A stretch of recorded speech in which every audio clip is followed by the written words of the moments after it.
Life vibe from every life, from every bar. Life vibe from every life, from every bar. Life vibe. Oh, Lime vibe. Good night, everybody, and welcome once again to another LimeVibe Live podcast. I'm your host, Yori Kemp, along with my co-host, Miss Kimberly Ramcalawan. How are you doing tonight, Kim? I'm hanging in there for a You hanging Monday. in? You hanging in? That's good, man. You were going through some challenges the other day, weren't you? You had computer challenges, and you had you dealing with the hubby. How is hubby okay? Everything's a bit better. The computer, Windows 11 has a good bit of kinks and Yeah. fixes. So I'm still working through that with my IT guy, Mhm. and at least I'm here today on time. Okay, that's good. That's good. That's good. It's always glad to have you here with us, Kim, because I can't do the show without you. You know it, right? You carry it through well. I know sometimes you may go a little far, but you do well. And I'm sticking to the no profanity limit that you gave me as well. No profanity. I can do without saying one curse word at all. And so I'm really sticking to that. I'm using all of my words except for my curse words. Hey, don't Yes. give it. But what's going on around the region though? Did you see this thing about what's his name? Ziggy Marley being denied from this villa in Jamaica? The sea, you saw it? No, I have not seen anything like Yes, that. apparently Ziggy Marley is alleging that he was denied a rental of a sea salt villa in St. Anne because he's Jamaican. And that's he said he's been denied renting the sea salt villa in St. Anne in Jamaica. But the resort has denied it, saying that they actually let his mom rent the same villa that he wanted about 3 months ago. And so, it's falling on deaf ears. I mean, it's like he's saying that this place is not letting him rent the place because he's a Jamaican and whatnot, blah, blah, blah. But the property's denying that. They're saying that they've rented to his mother, Rita Marley, on at least one occasion about 3 months ago. So I don't know what's going on there with Ziggy Marley. Why is that? I mean, you I should don't know. question Say, anything with the Mali family and his lineage. yeah, The yeah, Jamaicans, they've earned the right to any part of the country, in my mind, because they have carried Jamaica to the entire world. When yes. you talk about Jamaica and India or Australia, the Mhm. first thing that comes to mind is Mali. After Yes. probably Usain Bolt. Yeah. But I think with them in particular, I think they abuse it too. I think they live off of this Bob Marley name for too long, and they want to live like spoiled people, because one thing the property manager had said, that they said that one rule was no outside guests in the villa. So I guess Ziggy Marley probably went there trying to break the rules and whatnot, and wanted to do what he wanted to do because he's Ziggy Marley, right? But I guess that's probably could be the case. Bring your own guests. I mean, that's the whole idea of having a property, renting a property, so you can have some Yes, and things like that. I mean, yes, yes, yes, I don't think they're going to, ram the entire place. yes, yes, yes. Yeah, I agree. I agree. So yeah, this property may have some issues, but like I said, they rented to his mother about 3 months ago. So and their entire family about 3 months ago. So I don't know. There's something else behind that they're not telling us about, and something Ziggy Marley's not being truthful about himself. So we'll have to see. It maybe they may be lying on both. Both may be lying. Both may be lying. I But mean, you I never know. I've heard though, Rita Marley isn't that much of she isn't a very nice person from what I understand. Have you heard the same thing about Rita Marley? She's kind of like A diva. yeah. She's really been milking this Bob Marley thing all her life, right? And she's not that much of a nice person from what I've heard. I haven't met the lady myself, but that's what I've heard about Rita Marley. But I shouldn't be spreading propaganda about Rita Marley since I haven't met her, right? But Bad things about it, but to say firsthand, no, I have no authority there. yeah, I know. Yeah, and apparently she ran this the Bob Marley resort. She ran that into the ground as well too. She wasn't a good steward of that property, that namesake of her husband, the Marley resorts. Because we had one over here and it just closed straight down. It never really kicked off. Okay. One of my Yeah. friends in Jamaica right now, and she visited, and she told me, how they take care of the place. It's a heritage site. The Mm, house. It's mm, a attraction. They have his guitar on his bed, and she mm. said they had his clothes and shirt and shoes hanging by the side of his bed and things like that. Okay. I know that's a heritage resort. I don't know about the actual, is there a tourist attraction or something like that outside Uh, of the heritage site of their family home? no, they were supposed to be like sandals. They wanted a Bob Marley resort in every Caribbean island, and they had one in the Bahamas, and it just never really kicked off. Okay, okay, I didn't know about that so much. Yeah, they ran it into the ground. They ran it into the ground. Apparently, they just couldn't keep the doors open. I I I I can't say. Anyway, yeah, that's my information because I drive past that at least once a week, the property once a week, and nothing's been in there since they had the Bob Marley resort. It's just been closed down, shut it up, and they're on prime property as well because they're on that West Bay Street strip. We have Bahamas there, you have Breezes there, you have Sandals there. Sandals is probably right next to it. So, they're in that prime real estate spot for tourism in the Bahamas, and they haven't been able to make that work. They haven't been able to get any residual tourists in from Bahama or Breezes or Sandals. And it's just never worked out for them. They're just terrible business managers. Oh wow. Yeah. That's how it is. She may be Rita Marley and they may be the Marley family, but they're terrible resort owners. Yeah.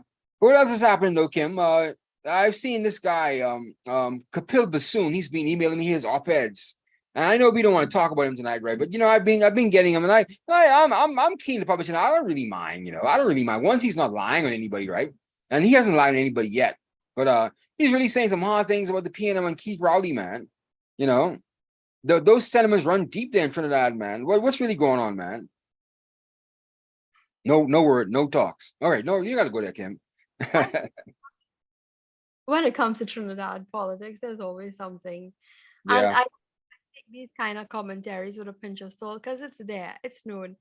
And as a reporter, yes, I report the news stories and talk about it, but I really am not keen as to get involved in it. I really don't care because it's bitter on two sides. Both Yes. ends are very bitter and nasty. Yes. Yes. Yes. I can't say much about it because, it's an opinionated something. Yeah. Yeah. Well, let's not go there then. Let's not bum everybody out tonight. Then let's not talk about that, right? Because I have my own take about my own politics in my own country. I don't want to talk about that at all. So I know exactly how you feel, Kim. Yeah. Yeah. It's a total bummer. They're not worth it, to be honest with you. They're not worth it, man. That's not worth it because they all get their contracts on their own and they don't share it out with anybody else, and they want you to talk about them for free. You know. Exactly. And Yeah.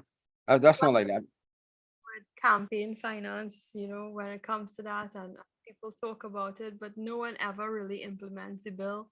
So if you're calling to find out information on these things, look to Parliament. Your parliamentarians aren't doing anything because they're a bunch of, politicians. Yeah, Yeah, I know, right? that they Yeah, can. that's not paying me any mind, Kim. So what else happened to you today, man? What else happened with you today? How was your day? Today was my computer. My Mm, computer held me back from doing a lot of work. mm, Um, we've been talking about, we had some kind of crime scenes, in Trinidad every day is crime. So I've been covering a lot of crime today. A mother and daughter perished in a house fire on yesterday. wow, Jesus. And when we look at the reports, they found a mother and daughter, a 42-year-old woman and an 8-year-old baby girl.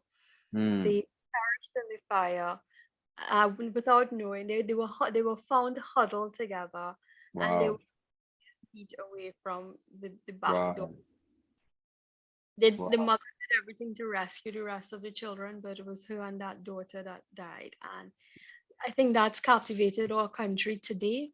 Yeah, It's really heartbreaking. it And then is. a lot of murders happening. A young guy from where I used to live. He rented a car and went North Trinidad because he sells his vegetables in the national market over there, Mm, and he goes and stays by his girlfriend not too far. And then they found his body in St. Madeleine in South Trinidad. mm, And that too is like, why? Every single day we've got murders and we don't have any answers, and Yeah. families every night with many questions, wondering what's happening. Mm. Why was this warranted? Was this warranted? And wives, crying for their husbands because their husbands have been murdered, in a home invasions because of robberies. Mm. It's not necessary. Those things, I don't think, why are we allowing these things to happen in our country? So crime is what really gets to me right now in Trinidad, and that's what's captivated my attention. Every single day we have something, it shakes you to the core. And if I go to talk about every single story I covered today about crime, horrific. Yeah, you'll end up depressing me today, Kim, tonight.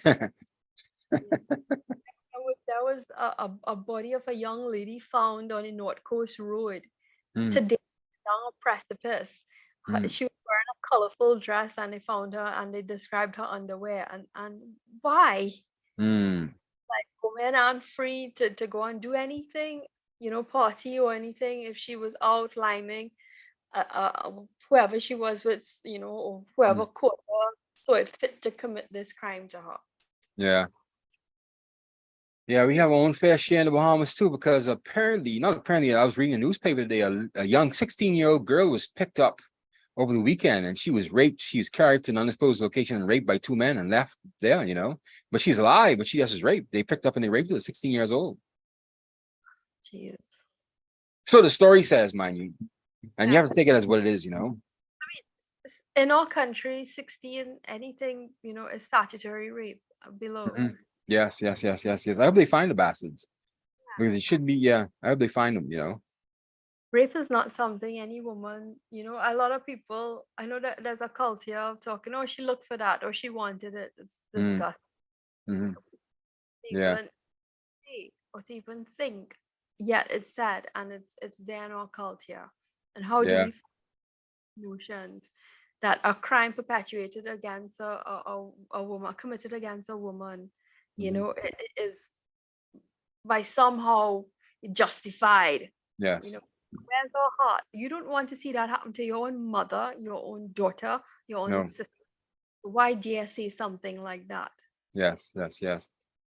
But speaking of that, though, I mean, some men are real animals. They're real savages. They really have no care and no respect and no love for females, none whatsoever. They think you are just sexual objects. You just meat. And it doesn't matter who you are. No matter if you're your Mother Teresa, you're Margaret Thatcher, you're Elizabeth Truss. You're just meat. They have no respect whatsoever. And speaking of that, Andrew Tate. You know about Andrew Tate? Yeah, the top G, Andrew Tate. He's been released from Romanian prison. The internet sensation Andrew Tate has been released from prison in Romania for rape. Yeah. And the grounds on which he was held in Romania was questionable. That's what I saw in the media. Yeah. They say it was questionable. They said it was trumped up charges. People just made up stories on him. Apparently, these were two women he had a relationship with some months back, and they said that he held them by force, and he forced them into a relationship, and he forced them to do weird stuff and sex. But they haven't been able to prove it. And so they held him over this charge that he had, held these women and abducted these women by force. And he made them perform sex acts, but they haven't been able to prove it. And the accusers now, the thing is now in this culture now, you don't put the accusers up for public scrutiny anymore. You just believe them, right? So you just believe the innuendo and the story in the air. And that's what's so dangerous about this now, Kim, because while we complain that, yes, men should not attack women, yes, men should not abuse women, but the fact of the matter is what's been going on now, you've been having the lynchings now of men for no particular reason. Andrew Tate is how would I say, he is grotesque to a lot of this woke culture out there, but still the fact of the matter is there should be due process. There should be a way maybe to determine whether or not he actually did something. And right now they're just putting up innuendo and just false stories and hopes that they would stick so they could get him off the internet. That's only they just want to get him. They just want to get one guy off the internet. You mean your ego is that fragile? Your ego is that fragile. You can't have one man speaking. That means we can't have LimeVibe anymore, Kim. If I start to get too big, they're going to take me off of LimeVibe. Because to be honest with you, while I don't subscribe to everything people like Andrew Tate say, I'm not that far of a shade off a man from them. You know, I have my own views about women in relationships. I have my own views about what a man should do and what a man should be. I'm kind of conservative, so my views aren't that far off. So what are you going to do to me next if I get too big for my britches? Anyway, Kim, that's my rant for the night. Because, you know, I do get on a frothy rant, right? Yeah, I And that's what I mean, have LimeVibe for, again, these frothy rants. It's therapeutic.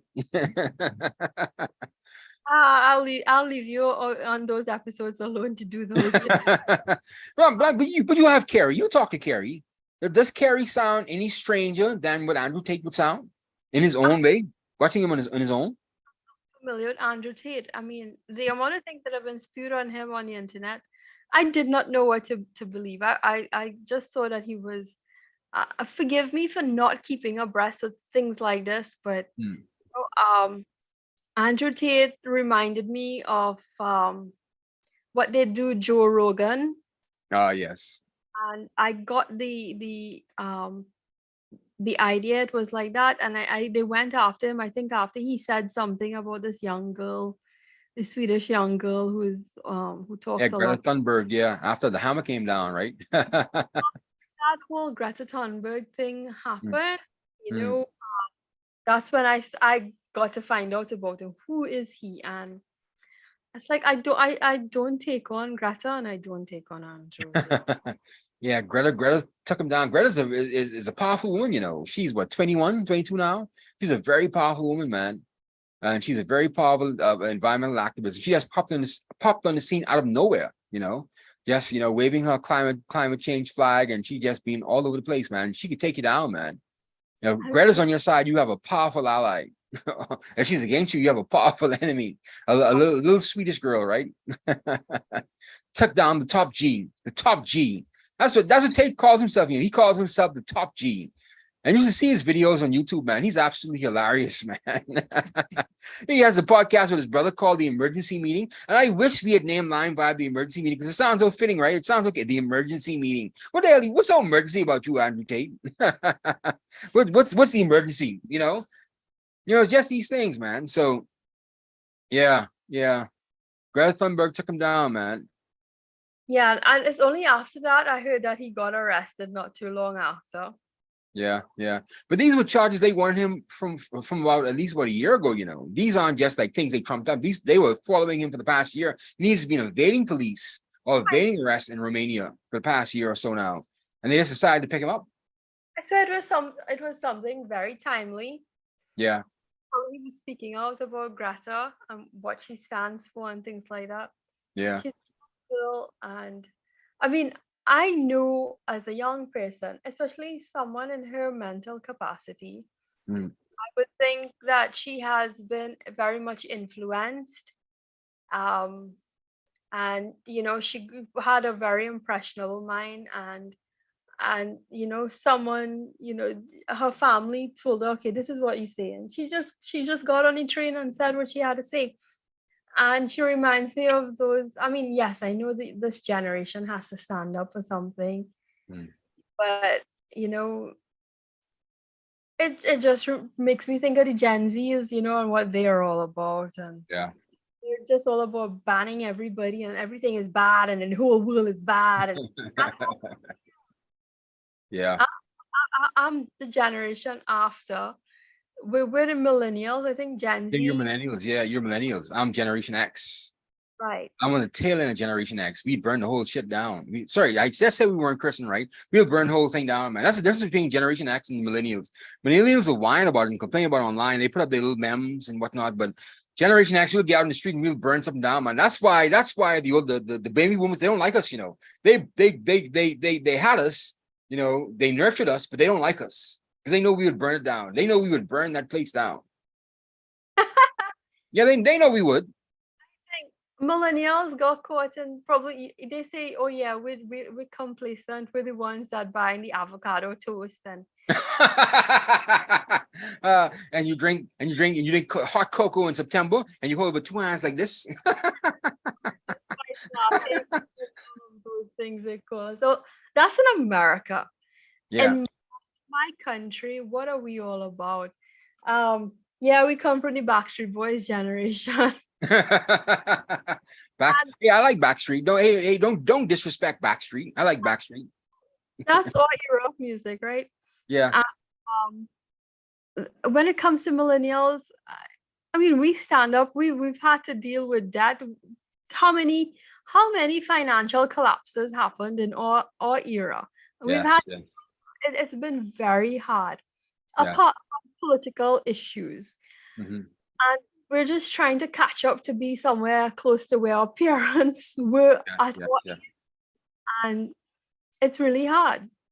I'm seeing it where my parents were at my age. Now, I've probably been privileged to have gotten some things from my parents, Mm. but it's very hard. I mean, the burden of financial debt, getting loans, accessing loans is totally different now.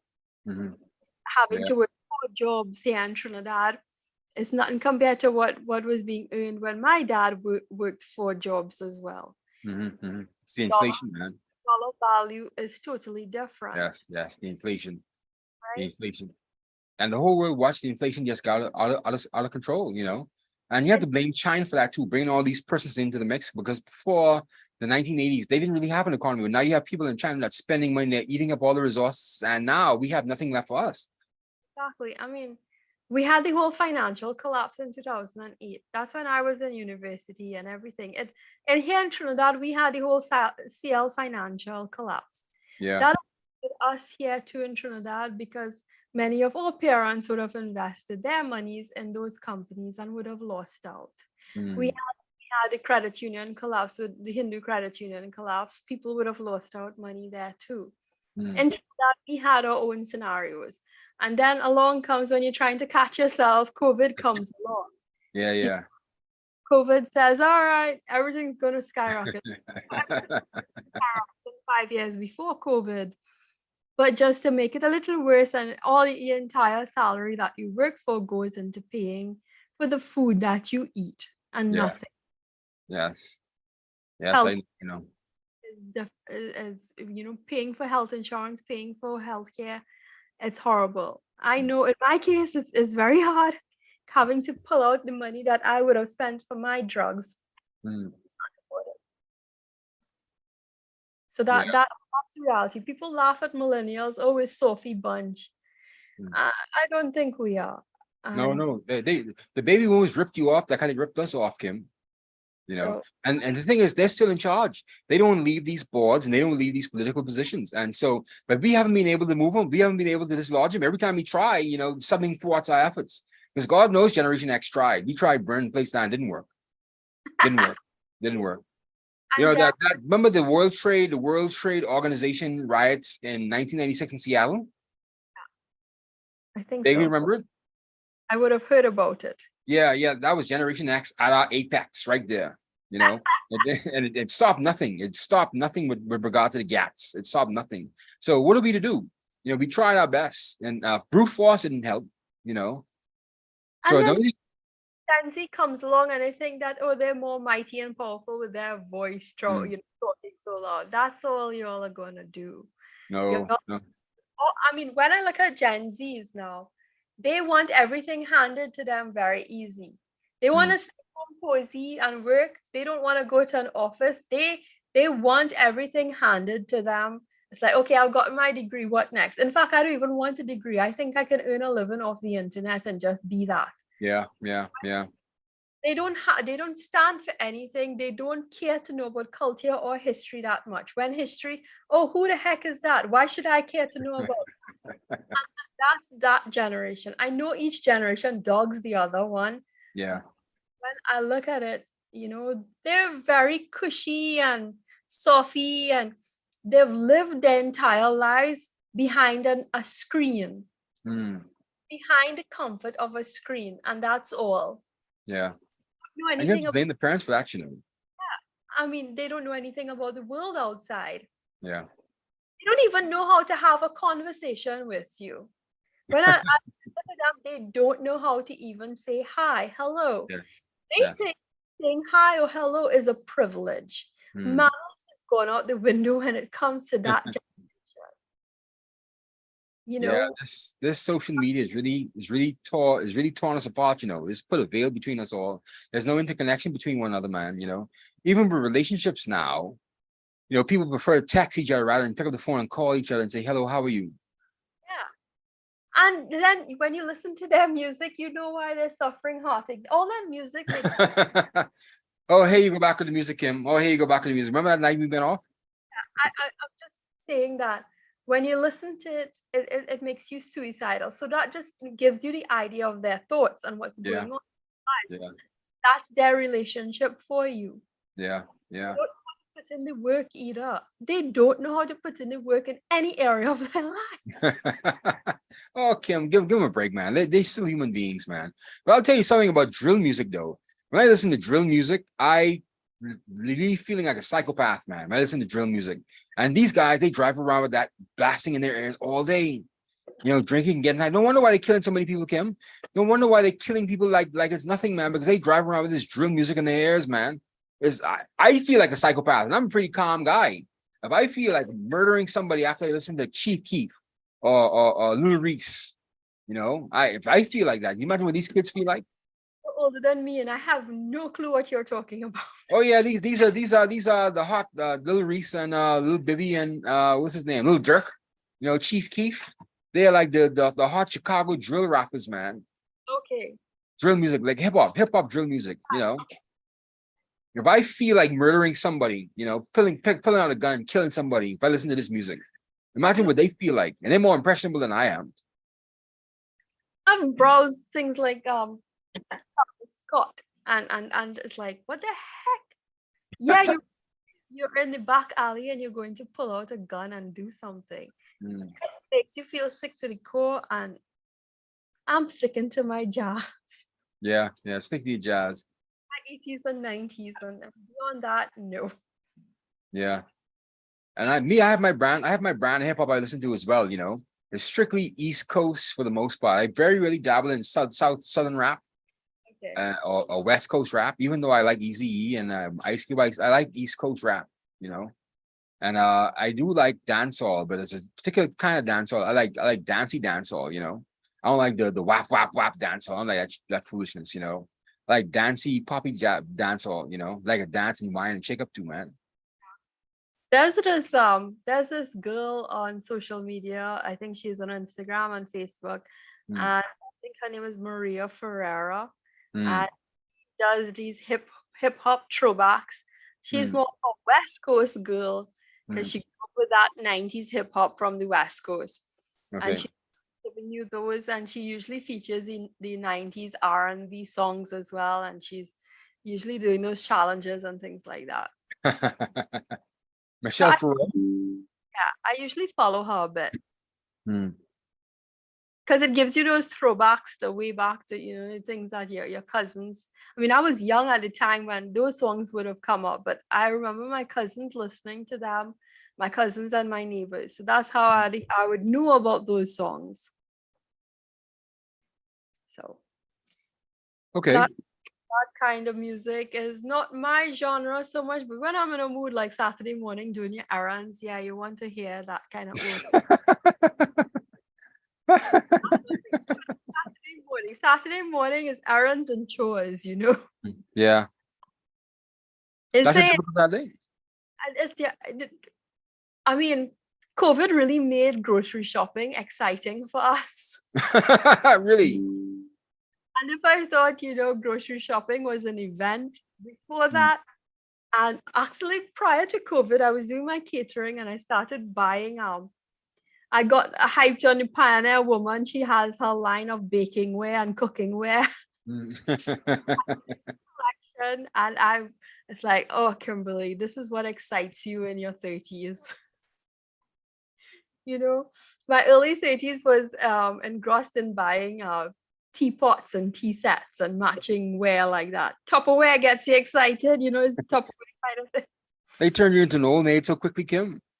Yeah, I'm part of cooking groups on Facebook, so we have a cooking challenge every week of cooking certain themed foods, and we've got to prepare these dishes with these things. And I Mm, mean, until we have our gatherings once again, and you have a big potluck. mm.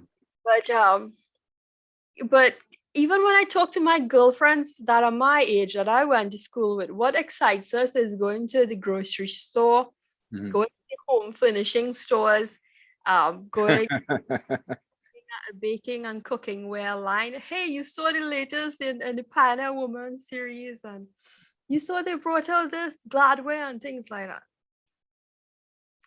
Would have Wow. thought things would have excited you. And then I'm part of this I am 30 AF on Instagram, and they actually agreed with us. Like, they have memes with these things. Like, Okay, wait till you get 40.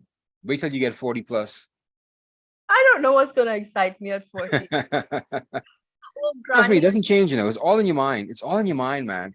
You know something? I'm 40 plus, I'm 43, right? And I haven't felt this much energy since I was about 18 years old. Actually, I have more energy now than when I was 18 years old, Kim. You know, Really? I'm doing 10-minute miles, Kim. I never used to do that when I was 18 years old. I never used to do that at all.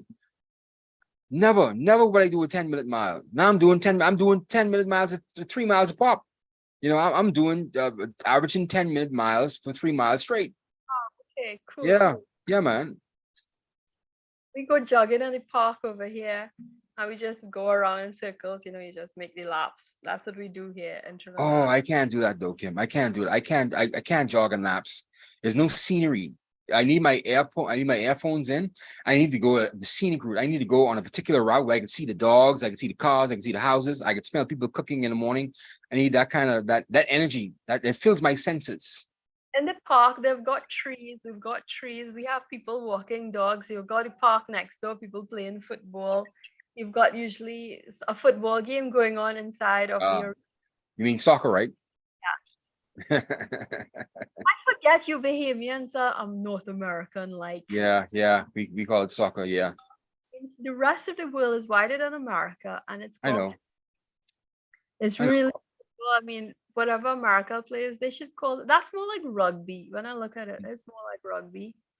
Mm, Usually seeing those things happening, people are usually strolling with their babies and their proms. mm, You've got people cycling. You've mm. got what else? Little children on their bicycles and tricycles learning to play. People flying kites. All sorts happening around you. Once I have my music, plugged into my ears, I think I'm able to escape into some kind of fantasy. Yes. That's what it's about, you know, escape into something else, man. That's what I do. You know, that's what I do as well, Kim. And it's good to have music in your ear, you know. And I have music for different Saturdays. Like rock and roll is my Monday. I start the day off on Monday is my rock and roll playlist. You know, I have everything from the Foo Fighters, from Journey to who else? Michael McDonald to the Red Hot Chili Peppers to everything in there, man. You know, the Kaiser Chiefs. Everything's rocking in there, man. That's my and on Tuesdays and Fridays, that's my party rock, you know. I have tendency to go back to my 90s music, to what I grew up with. So that Mm. would be like the New Radicals and Smashing Pumpkins, the Foo Fighters as Uh, well. And I would be listening to that kind of pop rock scene. mm. That's my playlist. Even the Cardigans are on. Oh, the Cardigans, yeah. I love the Cardigans. So I'd have my favorite mistake, my, erase and rewind. Those things kind of get you going. So that takes me back to my teenage years when I think I felt my best, like 13, when I was 13, 14, 15. You felt on top of the world back then. As I always say, that was my escape fantasy life back then. Mm. That's what I go back to, and that's usually the music I listen to. Mm. If I'm in the mood, I might listen to some old school soca from that same era, like the Atlantic and the Marshall Montano with Mhm. Ecstatic, his band Ecstatic back then. What happened to them anyway? What happened to Ecstatic? I think they were just absorbed into the whole Marshall Montano band. I Oh, know okay. musicians have gone different routes. Some Mm. of them are actually playing jazz, some of them have opened up other bands. Mm. With others, they've gravitated towards music production elsewhere. Mm. Okay. Always come back to Marshall because it's Marshall. That's Marshall Montano. I saw a video of him when he was about 13 years old performing at his first carnival. It's right on YouTube somewhere. They found his first ever performance at Carnival. Well, I mean, he grew up in front of our eyes. Yes, he did. You Grew know. up, but he was like, oh, Michael Jackson. So we considered him Marshall Montano. He was this little tight on top of the singing. He went on a Dimash Cross stage singing. Yes. And we grew up hearing him teenage, and then he came over with his big hit, Big Truck, hold on to the big truck, Yeah. But I'm to the Chinese girl who used to do all the acrobatic stuff on stage with him. That I do not know about. Yeah. She freaked everybody out, man. Really? Okay. I have to dig into the archives. Yeah, find about her, man, because she was a sexual fantasy for a lot of men. Even though they never really saw her up close, they only saw her on stage. Yeah, because some of the stuff she was doing was absolutely amazing. How was she doing that stuff, man? Right. Okay. I mean, she was fascinating. Probably I was not allowed to see that, and that's probably a blur in my mind. I'm not too sure. I know, but she was like an eye-catching side piece to Michelle Montano, When you saw him, you saw her, and the stuff she was doing on stage was just amazing. It made you want to do it too. And then of course, she was fantasized about by a lot of men too, right? So it was like, wow, she was just like an oddity, She was an oddity because she was an Indian and she wasn't black. She was Asian, she was Chinese, wasn't she? And she was a shapely Chinese woman too. I probably know about her and I can't remember. I don't know. Oh Lord. Anyway, let's not dwell on it then. Yeah, well, let's do some research. I probably call Michelle and ask what happened to the Chinese girl who used to dance with him, man. Yeah. Yeah, I'll find out about it. But in other news as well, though, Kim, you saw Trump. He gave himself up today. Donald Trump, the former president of the United States, gave himself up. You following the Trump case? Yeah, I heard about it. I saw the plane touchdown in this evening or today. Yeah. Around 2-ish, yeah. I think America's going to regret this. You think so? You think? I think so. Yeah, because there's a certain line when you cross when you want to indict a former leader of a country. It doesn't work out well.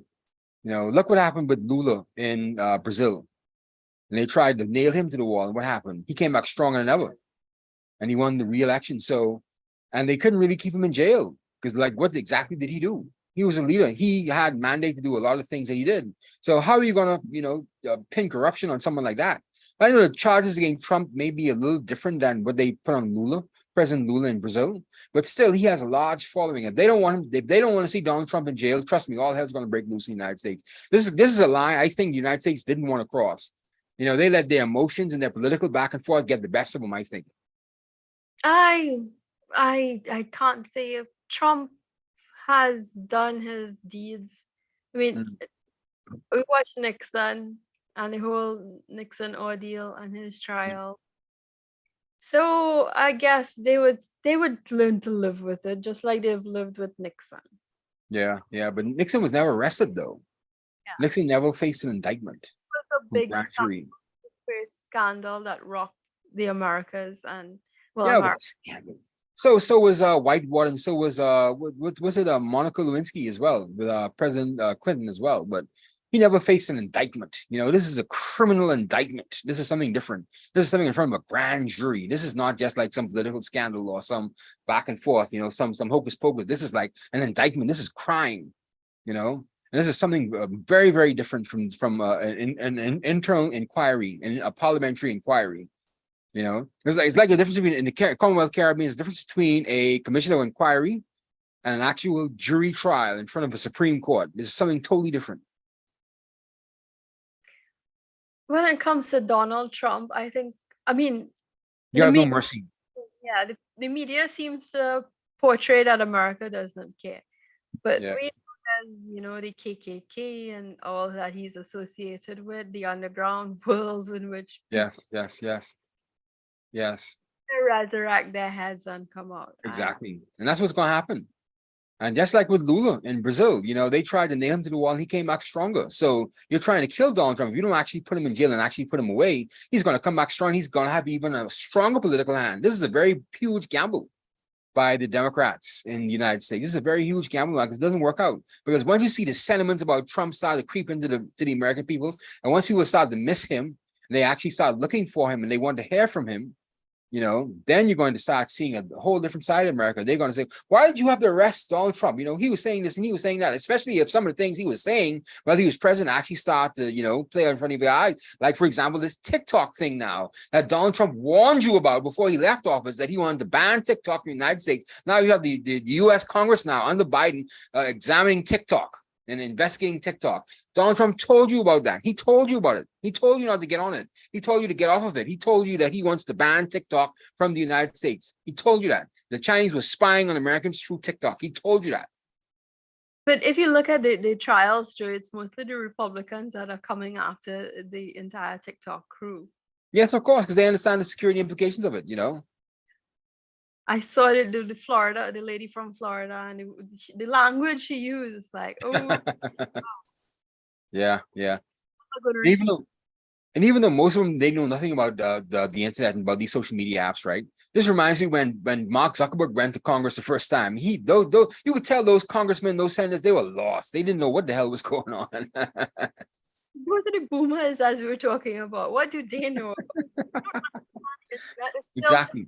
past to them in some quarters, Yeah. They were lost, man. And Zuckerberg knew it. He knew they didn't know what the hell they were talking about. He knew it. And the guy from Google, they knew they didn't know what they were talking about. Because people like us, we're in this generation now, right? I don't understand the logarithms now, how they actually rate these things. How does one blog and one vlog or one video or one post gets higher marks than somebody else? Nobody really knows. They don't. It's never quite understood. And No. I mean, sometimes it's what's scary. Sometimes I swear I would have probably thought about something. And of course, mention one thing, I would just say this once or twice to my husband, or have a conversation on the phone, and already something is popping up. Yes. So that's on Facebook, Yes, I see it too. Don't search for the wrong thing, man. You're going to get all these search features, and I think it's detrimental to us, because it narrows our thinking, it narrows our mind to what they think that we would want. It doesn't give us a chance for exploration into other things, Yeah, I searched about flowers today at 9 o'clock. That doesn't mean I want to see everything about flowers all day. I may want to see something about cars later on, They give me the option. If I put on a search feature, don't just narrow me to a particular type of flower. But what if I want to see something about cars too, Like, same thing here. I search some flowers. If I were to search, heck, if a woman says she, talks about the possibility of even having a baby, all the things show up about having a baby. And that was the surprising thing to me. Talk about, purchasing a kaftan. I probably want a kaftan, or I want a silk something. And it shows up. It's like all of it, everything possible. And all I'm seeing right now is, well, everyone's selling the Shein clothing. So it's like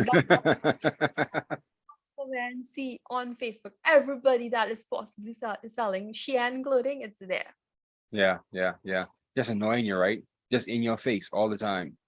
It is. And it's like, this is all? Is it all? Yeah. Want me to shop? I'm not going to shop. I realize how even the people in your network, even the people who share in your same internet, they put you at risk as well. Because once somebody searches something on your internet, it's going to come back to you. Just like I was coming back to you now, where someone searched something on the internet, on that network, it's going to come back to you. That's why I started to get a lot of these relationship videos popping up in my YouTube. I say one of those girls who I work with, they're going through a real hard time with their boyfriend, because I get a lot of relationship stuff. But it's good though, because it helped me out, because I was going through something during the Christmas time as well. I was going through something, and so I was listening to all these things. It made me feel a lot better. Told me what to do, how to get over it, and how to approach the situation like a mature adult. Don't go back begging. Just no contact. Just keep away. Yeah, just keep away. And it worked, Now they started messaging me back now. That's funny, hey? No contact. And no contact works. It works. What can I say? Now it's up to you how you're going to bring them back into the fold, if you want to bring them back into the fold, because that's a process as well. Yeah.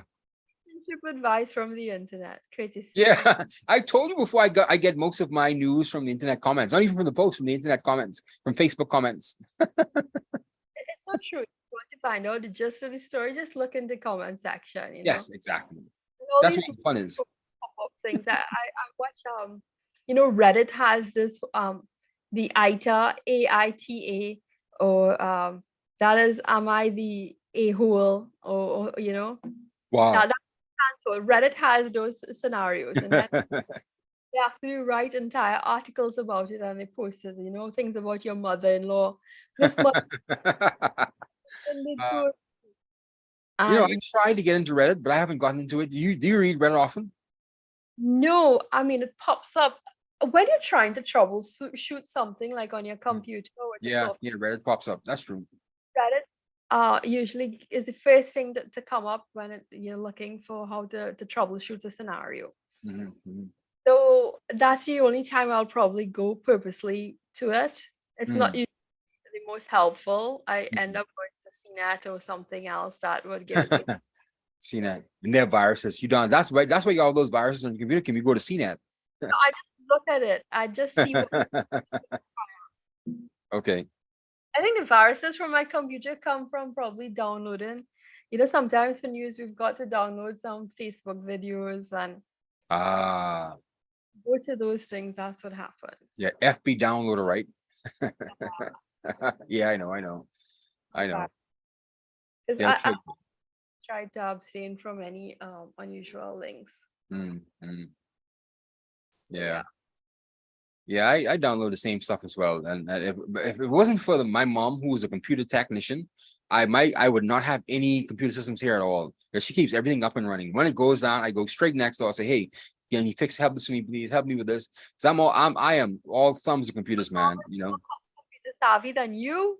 Yeah, she is. And everyone knows that. Oh, Every, wow. everyone knows that. That's no secret. She actually she's a computer tech person. She's a tech person. Okay. Yeah. My go-to is usually my friend who's an IT person and, Mm, and my husband. And mm. when it comes to my family members, parents usually come to you to handle everything. Oh no, not the no. She got into this. She got into this when she was coming towards the tail end of her career in the public service, Okay. and she was a data processor.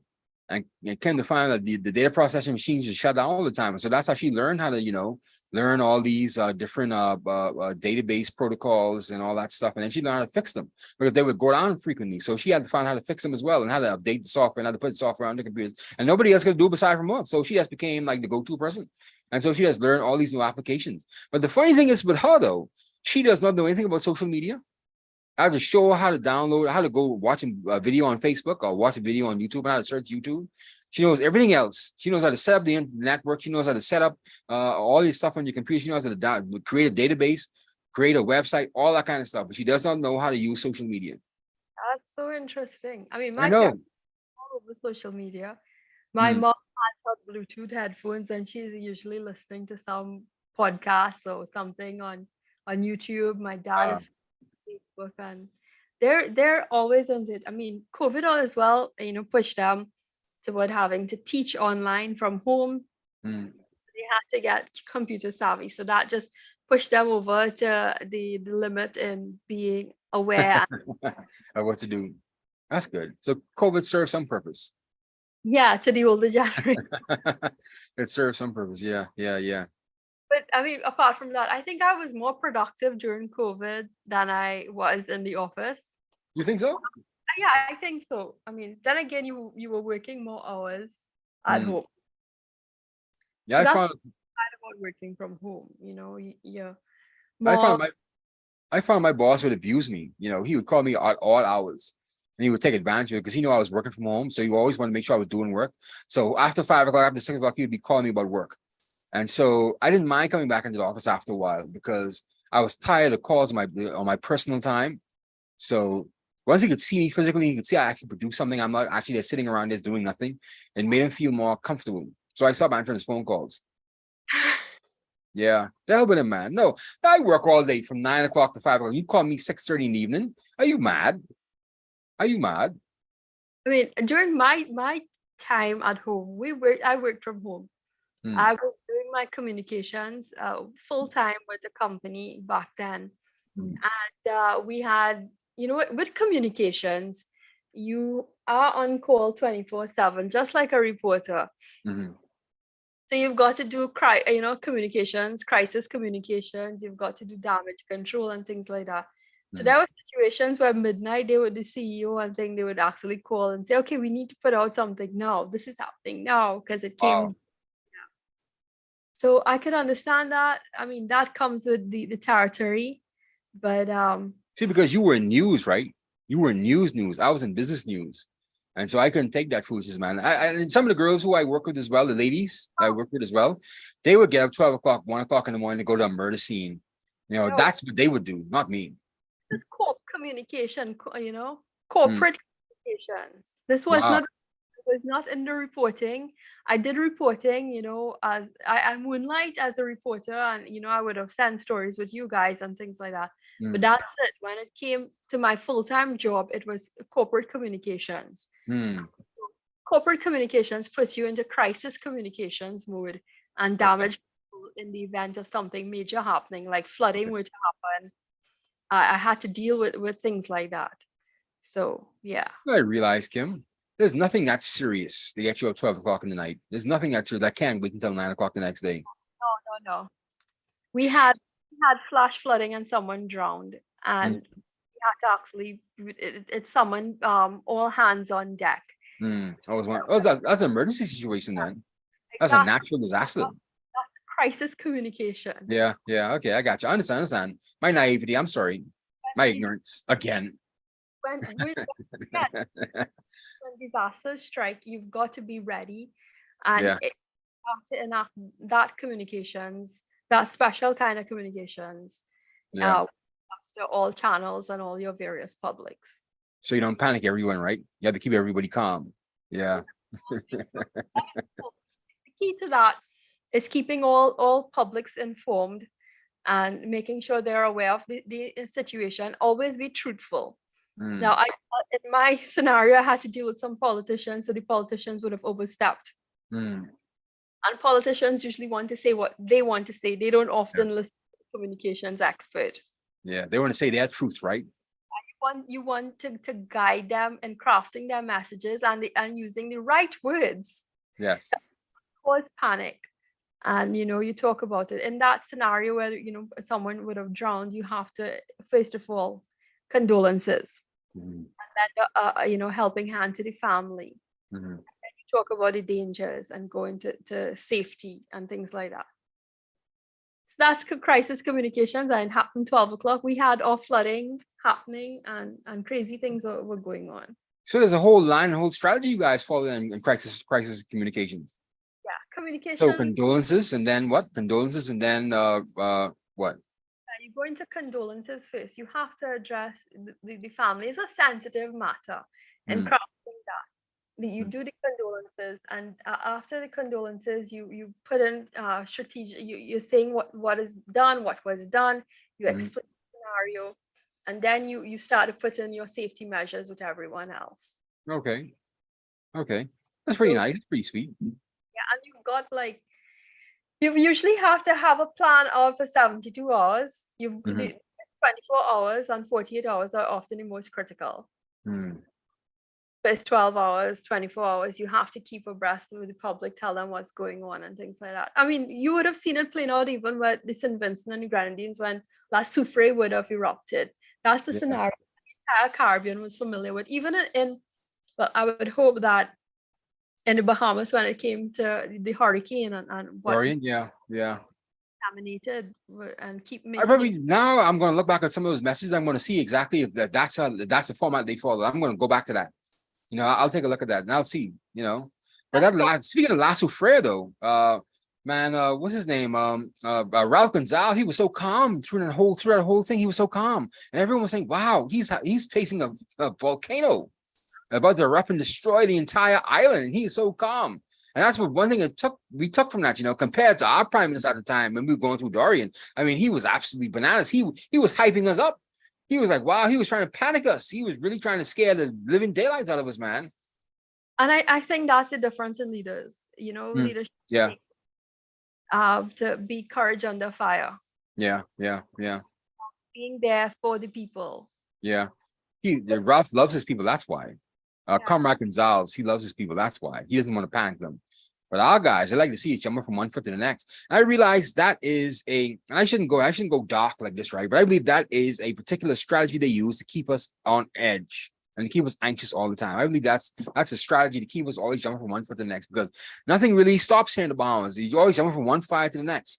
There's always one thing from the next. We always jump from one thing to the next. And I find when a man is jumping around like that, he doesn't have time to think. And when you don't have time to think, you can't really process anything sensibly. And so you make a lot of stupid mistakes and they take advantage of you. I think that's on purpose. My take. So I like to lay back. That you have to have the credible voices speaking. In our scenario, when it comes to crisis, you need to hear from the disaster management unit.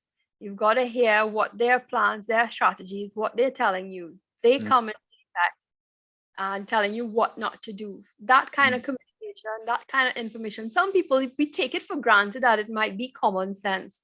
Yeah. That go into flooded waters. You don't go a bridge. Yeah. Where there's water. You're not supposed to go when the water is beyond 6 inches. Yeah, it sounds like common sense, right? People would actually do it, right? Yeah, 6 inches doesn't seem like much water. We could walk in there. If it's moving fast, it will pull you away. So things like that. It's things that we take for granted for common sense that you need to make sure and remind the public. You would be astonished as to what people think in moments like of disasters. Yeah. What you can do. And some of the silly things they do. Yeah. So, drinking water, basic things like that, taking care. You see it every season. Every season it's popular and you have to remind them. It's the same message. That scenario. These silly people. Wow. Well, you have a pretty weighty job there, Kim. I didn't know you did all of that, That's pretty important. Yeah, that's pretty important stuff, man. The thing about especially when you explain to me the system that and the process you do to actually craft the message. That is really important. That's a technical skill. Did you learn that in school or you learned that actually on the job? A bit of both. I mean, my whole degree is in communications. So communications is public relations. We have advertising. We have how to craft your messages. We have a bit of marketing, and I also did obviously my journalism and my content analysis, and all of those things I would have learned in my degree. Okay. To my lecturers, they were really good in us, keeping us abreast with what was happening then. Obviously, social media has taken over, and you've got to grasp the use of these channels and these new. So it's that way, and you have to keep abreast with what's happening now. Exactly, and that's why I started LimeVibe, because God knows where this is going to end up. Who's going to see you in the next 2 years from now, Kim? Oh, this is where you were in 2023 in April 3rd. This is what you were doing. They're going to look back at these and they're going to see these, because right now, even now, I go back and I listen to old talk shows from Patrice O'Neill from the Opie and Anthony show. I go back and listen to old Patrice O'Neill shows, old Joe Rogan shows on YouTube, and they're right there. They're catalog right there, and I'm a fan. So who knows who's going to be a fan of me in the next 10 years from now? They're going to be listening to my stuff, listening to my rants and my raves about my mechanic, about and how I'm going through this weight gain, this weight loss challenge. I don't think I'm going to get that 220 pounds by Good Friday, Kim. I'm not going to get there. I don't think I'm going to get there. Camp, you went after the tart man, the coconut tarts. Yeah, I actually went a step further. Actually, I had those two large Cadbury chocolates. I had 2 of those, and they put at least 10 pounds on me, man. And I totally messed up. I got it back down to 225 again, but over the weekend I went up to as far as 240. So I'm in that place where it's fluctuating now. So I'm back down to 225 as of this morning, but I don't think I'm going to get that 220 by Good Friday. I'm not going to get it. What's going on with the salads? I thought we were talking about salads. I sent you a salad recipe. I know. I had salad this evening. Actually. I had a salad this evening along with my roast. I have to tell your mom to put a notice by the bakery. Do not allow Yuri Camp. No, that's not going to stop me, man. Because my tart man called me 4 o'clock this morning, Kim. What the hell's wrong with him? He called me 4 o'clock this morning. The tart man called me 4 o'clock this morning. He had to be out of his damn mind. Tray of tarts for Eureka. My coconut tart man. Yes, I see them. I know what you're talking about. Yeah. Wow. Making the weight loss. Yeah, I know. I could be doing a lot better though, but I'm not going to get a 220 by Friday. I'm going to try. I'm going to keep pushing. If it happens, it happens. But if it doesn't, I wouldn't be too upset about it. But I'm down to 225 though. That's good. I'm 5 pounds away. 5 pounds away, man. Yeah. I feel good. Because if I didn't start, where would I be if I didn't start? Where would I have been, Kim? Where would I have been if I did not start? And so after Good Friday, I'm still going to keep pushing. I'm not going to stop. I'm going to push through my goal. We're going Well, I'll to go until Easter Monday. You have a week from Easter Monday, yeah, but the fast comes to an end on Good Friday. So I'm going to start eating like a pig on Friday again. So I want to get down 220 by Friday. That's my mark. going to go back by how much by Monday? I know, right? And I started eating Cadbury chocolates again. Oh, I destroyed myself. I destroy my goals, Kim. I do it to myself. Easter baking, because we do a lot of Easter baking. Then you've got the Cadbury chocolate eggs. I might just Yes. I know. I'm going to destroy myself. Anyway, but Kim, that's time right there. The time is up. How do you feel, Kim? Any final thoughts? Oh, I'm just there. It's Monday. It's a short week, and thank God for that. Yeah, you have any plan for the Holy Week? We didn't say anything about the Holy Week, man. This is the Holy Week, the holiest of holy weeks of the Christian calendar, outside of Christmas. And actually, this is the most holiest time for Christians. The Holy Week, the resurrection, the death, life and death of Jesus Christ and the resurrection. This is the most important week. So we got any plan for Easter? Yeah, well, yesterday we observed Palm Sunday, Mhm. and Bible verse is "Blessed is he who comes," and also the Jewish community, they're celebrating their Passover this Thursday. I thought they were celebrating the execution of Jesus Christ. That would have been weird. That would have been awkward. holidays. I'm not sure if it's with the festival, the feast with Esther, what Esther would have, Purim or something like that. I'm not sure if it's Passover. I have to check. My aunt and my parents are more into the whole Jewish calendar and how it lines up with Christianity here in Trinidad. Yeah. So we're observing a mixture of both, Messianic Christians, Messianic Jews, things like that. They're into that whole thing, and we'll see. They're still waiting on their Messiah. They are. But I think a lot of Christians have gravitated to the message of the Jews in the sense that they're tapping into that for the blessings. Children of God who have accepted Jesus Christ, but they're having an understanding of the feast and the blessing that comes with observing certain things. I think it's kind of contrary because of the Old Testament and New Testament mixing. What is old has been put aside. Jesus came because we can have a new covenant, man. He came so we can have life more abundantly. He is the new covenant. He is what we follow. He's what you should follow. And you cannot decide to follow Christ and go back. You just can't do it. I mean, yeah, I understand the Jews are the chosen people that actually brought the Abrahamic religion to our senses, to the Gentile world. But the fact of the matter is, Jesus came for a new covenant, and that's what we should follow. And we don't have to go back to the old rules. We were liberated. We were free. We were set free from those old rules. So I'm just observing, but I do enjoy that kind of messianic worship that Paul Wilbur would have spoke about. I know.